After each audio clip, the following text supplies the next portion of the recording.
zakat fitrah isitat poi. Pak yai luk mataura patah poi.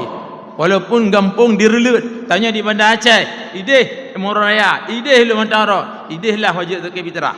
Zakat fitrah isitat poi.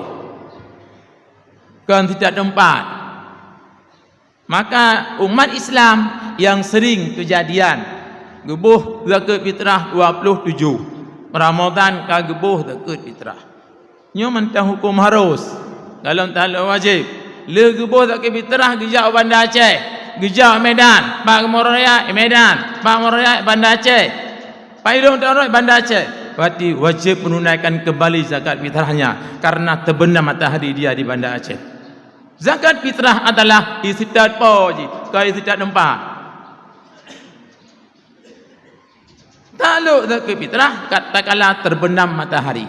Wajib takluk zakat fitrah terbenam matahari.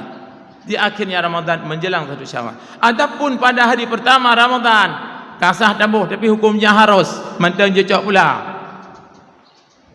Ini yang perlu kita ikuti pengajian dan dengar guru-guru pegah bekna salah pelaksanaan. Katrip kata jauh Medan tabuh zakat ina di kampung temur raya Medan deh anale tabuh nyan kibah hukum tanya bagure kiban yang sebenarnya